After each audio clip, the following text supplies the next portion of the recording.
Translations are out for My Hero Academia Manga Chapter 409, and let's just say that this chapter is going to be another bombastic, explosive, spectacular chapter, and you'll get to see why that is, but first, right after this.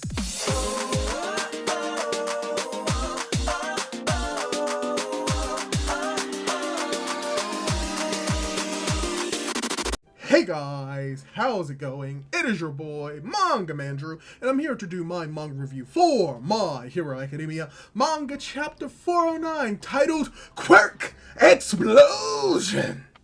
Yes, you have to say it like that because it has 2 exclamation marks right next to Quirk and 2 right after Explosion. So yeah, if that title didn't give it away, this is going to be very much a very explosive chapter, mainly because Bakugo is going to be in it, and quite literally a very explosive chapter. Because from what we're getting with this chapter, we're going to be focusing pretty much on the near finale of the fight with All For One against Bakugo, as well as the accumulation of everything that has happened to All For One at this point. This is most likely going to be All For One's definitive defeat. At the very bare minimum, he is no longer going to be a threat within the series, and it's going to be thanks not only just to Bakugo, but all the heroes that contributed to his defeat. So let's just really dive into the chapter and see what's really going on.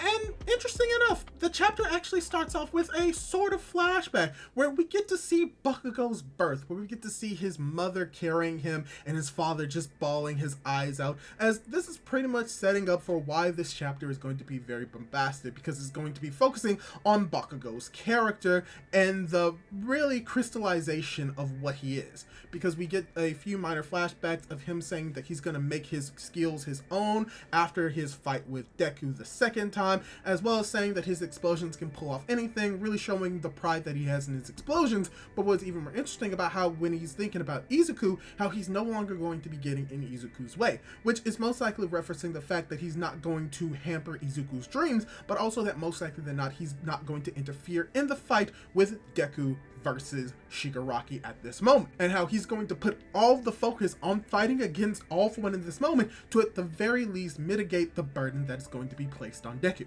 And we see that Bakugo is able to do that with gusto, as well as not 1, not 2, not 6, but 5 double page spreads, and how most of this chapter is literally just Bakugo sending out explosions. And let's talk about the first double page spread, where we get to get a better understanding of how this fight is going down, because we get the pretty much continuation from what we saw with last chapter of All For One releasing all of his quirk factors at once and just with enough force heading in the direction of Bakugo, as Bakugo is asking for something to explode, where we suddenly see All For One's face explode into a bunch of pieces as he slams his entire massive body into the ground, wondering how this was able to occur with Bakugo so far away. And this is where we get the more strategic aspect of Bakugo that we don't really get a lot of in the series. We get a little bit more strategy out of Deku than we get from Bakugo, but we cannot negate the effect that Bakugo is just as intelligent, if not more intelligent than Deku himself. Because apparently, because he knows that the rain interferes with his quirk, we get a little bit more understanding of how his quirk actually works, and how he doesn't necessarily have to make all of the sweat in his body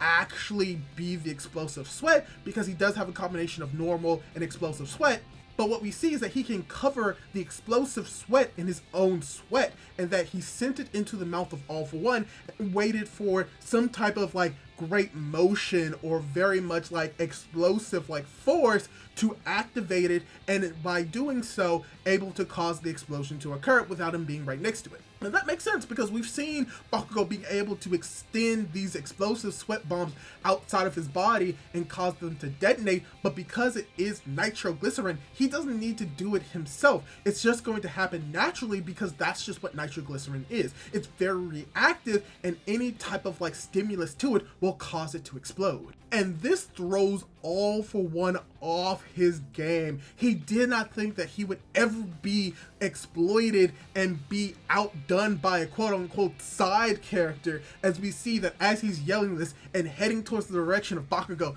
this is where we've gotten multiple double page and just single pages of Bakugo just going all out, sending explosion after explosion against All For One, calling him a fool, calling him to shut up, and all of these double page page spreads and single pages are just amazing. We see his howitzer impact doing a whole bunch of damage, and he is sick of all for one just keep yapping. And this is probably just really showing the peak of Horikoshi's work when it comes to how beautiful these explosions are and how like dynamic these impacts are. And we get to see just all for one just getting his entire body torn to pieces, and it is both fantastic and riveting and just so much catharsis, because this is the big bad, or one of the big bads, that have caused so much damage to the series, and just seeing him being destroyed constantly by Bakugo is something that we could have never wished more for.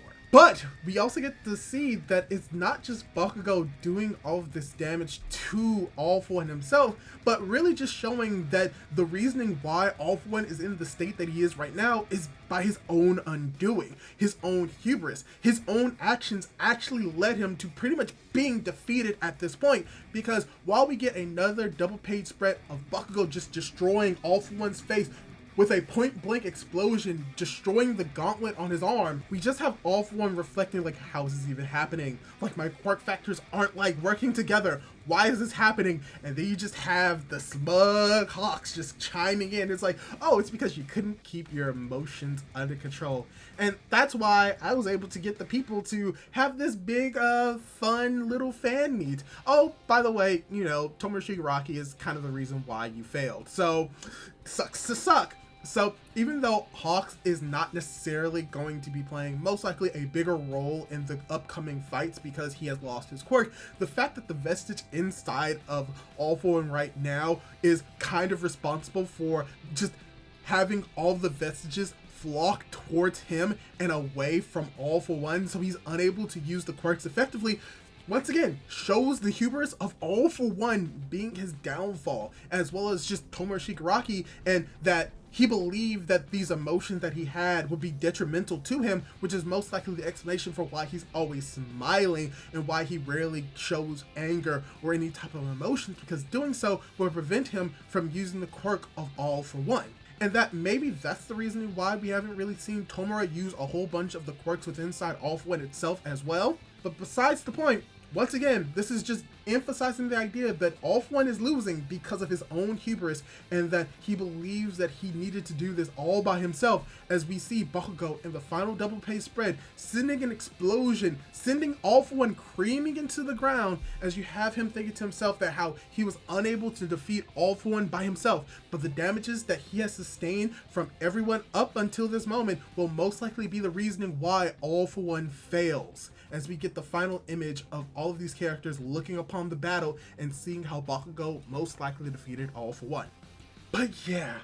this was just a spectacular chapter, and it is relatively short when it comes to the substance of dialogue, but it is not lacking when it comes to artistic merit, because every double page spread that he has created in this chapter was amazing, fantastic, and even the singular pages themselves could be the equivalent of a double page spread on its own. The art in this chapter is amazing. The characterization of Bakugo in this chapter was fantastic, and finally the catharsis of seeing All For One finally defeated, most likely than not, is nothing but spectacular and something that we've been waiting for so long. So overall, this was a very great chapter, and I do believe that in the next chapter, if All For One isn't necessarily defeated in this chapter, we're going to get the confirmation of his defeat next chapter, or All For One trying to pull one last stunt to try and get over on the heroes and potentially succeeding, but I highly doubt